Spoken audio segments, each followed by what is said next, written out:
So when I say speed, you're probably thinking this straight linear sprint and it's just all about, getting those meters in your feet. But what if I told you that speed is much more than just running in a straight line? Speed is also running very quickly when you change direction. And change of direction is exactly what we're gonna take a look at today. I brought in the man himself, the best speed coach in the world, Carsten Effertz from Tennis Speed Academy.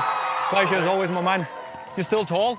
Still tall. But you're also still, what can you do? What you're also still good at is teaching us how to become faster. You can make slow players a little bit faster, fast players even faster. It's basically like a cheat code if you want to become a little bit faster.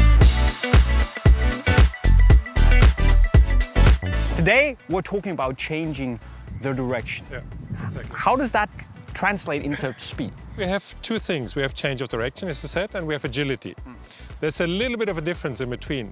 Agility means we have to react on something. So if you hear something, if you see something, if you feel something, then you have to move your body into the position where you think you have to go. So you have to take a decision.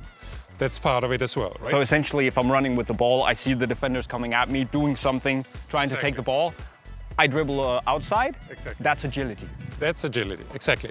But then we also have something we call change of direction purely, where you know already where to run. But when you have a game, when you have a free kick or when you have a corner kick, the attacking team, they know exactly where to run, right? They have something they call set play, so that every player in the team knows exactly, okay, I have to run there, he has to run there, they have to run there to find the target player. The thing is, this is surprising, or it's supposed to be surprising for the defending team, because I know what's going to happen.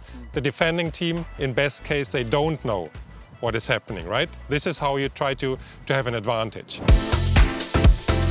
First, I show you a drill from our warm-up, from our Golden 8, okay? The drill here is, now that we have a line here, so we start from here, and you can use a line. You don't need one, you have to maybe just imagine one. The left foot is on the right side, the right foot is on the left side. So cross steps like this. So cross steps, I step like here, here, here, here, here, here, here, here, here, here, here. Okay. You can hold your hands a little bit higher, that they help to stabilize the body, okay? Because it's key now that the body is upright, that you're not coming into a pending movement, but that your upper body, exactly, that's perfect. Oh yeah. Exactly like this. I can feel that, but how does that make me faster? It feels a little bit like I'm dancing. Are you running like this in the game? What do you think? No, I don't think I am. Okay, let me show you with the ball. When you're standing there, I'm passing the ball to you and I'm running there. What is actually happening with my feet? I pass the ball to you, put down the foot and start accelerating. He's crossing. We're crossing. Okay. So we are running like that. We are running like this in the game. This is just one example. Because look, I could also do it differently. I could pass the ball, put the foot down, put the next foot down, and start running now. But now I took 3 steps, before only 2. 2, of course, would be faster, right? So if you sat out there thinking, I was just trying to make sense of all of this in my head. How is this like speed? How does this make me faster? How does this give me an advantage? But is it right to say that when you have these off-the-ball movements, these little changes of direction, they buy you that extra split second? Yeah, exactly. That's often vital when you play high-level football. Yeah, exactly. And if you can be faster to get into the open space, you have a little bit more time there to receive the ball and do something good with it. Okay, makes sense. And this drill here, for example, is improving your foot strength. Okay, so we call it reactive strength. That your foot is resting as short as possible on the ground, but it's bouncing off as explosive as possible. This is why it's important to activate our feet with a drill like this. What you're going to do is that you start with both feet in the center, then you take a cross step to one side, then you have both feet in the center again, and then you have a cross step to the other side. So you have always 1, 2 steps in the center box, 1 on the outside box, 2 in the center, 1 in the outside, 2 in the center, 1 in the outside, okay? But that is very, like tiptoey ballet dancer-like. It is tiptoeing ballet dancing. You think sometimes people say, well, but my feet are too big for this. But you can imagine my shoe size is also not the smallest. But if you're running like this, it's not a problem. And also because I'm on the front part of my foot. Right.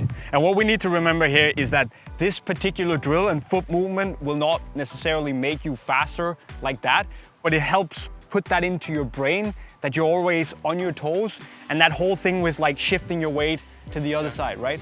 But we're actually improving something we call foot strength. Yeah. What part of your body is the most important when you play football? And everyone would say the legs. Yes. Or the core. Yes. And then I say, okay, listen to the word again. You play football. So it's actually the feet. Okay.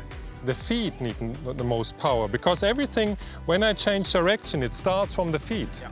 So if my feet are not strong enough, my legs are not really helping me. So,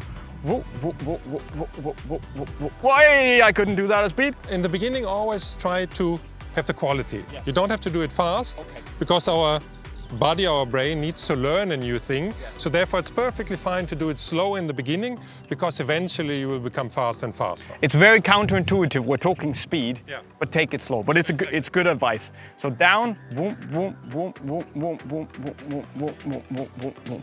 Okay, and how fast should I ideally be doing it? As fast as possible in the end? You want to do it as fast as you can control it. Yeah. That's it. Okay. When you do a new drill, you always try to have a high number of repetitions. Okay, that would mean in that case at least 8 to 10. Okay. Okay. Today, now that we demonstrate only the drill, usually it is followed by a sprint, by an acceleration for 4 to 5 meters. Okay, and then also actually you need a lot of rest. If you're becoming tired, your muscles cannot pick up the signal for becoming faster anymore. Okay, so therefore, then it's not really speed training, then it's more like speed endurance training, but not really top speed training. So therefore, there is a rule of thumb. When you do something for 1 second intense, you should rest 20 to 30 seconds. When you do something for 2 seconds intense, you should rest 40 to 60 seconds. 3 seconds, 60 to 90. Okay. Okay. Nice. What's the next drill? Now I want you to do exactly the same drill. And after this, you continue by making the same move in the run through the loops. Okay? So on the right side, you step in with the left foot. On the left side, you step in with the right foot. So that you have this cross move, then you go on the other side and have this cross move. To me, just thinking I have to change direction, running like that, I would come with my right foot in the right loop and the left in the left to change direction like that. But as you told me in the very first video we did together many years ago, the best way is actually to come here, change direction like that, because then I'm already moving that way, right? Exactly. And it's also that your body is not moving that far to one side, to the outside in that case. Sure. So the more central your body can stay, the faster you can make the move, right? Right. So it might be counterintuitive to you guys. It is to me as well because I haven't learned this at a young age. But start early, do this because it actually makes sense. It's the right way to do it. The same thing here. 1, 1, 2, 1, 1, 2, 1, 1, 2, 1, 1, 2. And then left foot, right foot, left foot, right foot. Accelerate. Oh, there he is. The key thing again is that you try to stay on the front part of your foot. Right. Okay? When I say front part of your foot, because very often we heard the term on your toes. Yeah. On your toes, that would be like a ballet dancer. You wouldn't want this, okay? But if you have enough space for your hand under your heel, That's enough? that's enough. Okay. Because now you're standing on the front foot. Yeah, your weight is on the front Exactly. foot. Yeah. Okay. If you don't have like rings, can you use some, like just a cone where you, as a marker? You can do cones, four cones, for example, Yeah. that you have a marker, or you can even tape, something like this. Okay. So it's perfectly So fine. there's an indicator of where you should place your foot-ish. Exactly. Because that's also part of the coordination, that you try to have the foot in the right position. Because also when I want to kick the ball, when the ball is coming from the outside, I want to have the foot exactly here to be able to score the goal.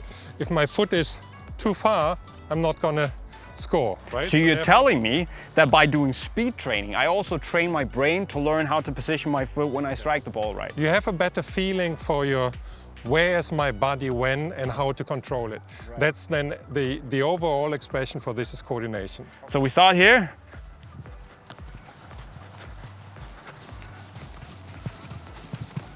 Excellent. Very good. And now you walk back. Yeah, rest. Exactly. This is exactly the rest. So therefore, we are not in a hurry when we do these kind of things. We have the time to relax a little bit, to walk back. Okay, what could I do better here? You did it actually pretty well. So therefore, it's not that I would say you have to do this better, this better. Then over time, when you do it more and more often, then it will become faster. Okay, so therefore, now it's all about repetition, repetition, repetition. Well, Carsten, you mentioned that not only do you go forwards, you can also go backwards and become faster. But that's also a pretty big topic, so we're gonna leave that for another video. So for now, just focus on the things that Carsten told you with the right foot placement, having your body coordination right, and do the things that Carsten told you. And then slowly, automatically, you're gonna get that better coordination in your brain and hopefully become that little bit faster. But speaking of becoming faster, we're gonna do another video after this that I'm gonna let Carsten go and set up for. Okay. Carsten, pleasure. See you in a bit. And guys and girls, remember that if you want to have further tutorials on becoming faster, obviously there's a playlist right down there, but you can also tell us what you'd like to see in the comment section right down below. Of course, if you need new football boots or new football gear, you can buy that in the link to Unisport right over there, but also don't forget to subscribe to the channel with the notifications on before you bounce. And with those words, I'm going to go and run and become faster. I'm signing off. Cheerio.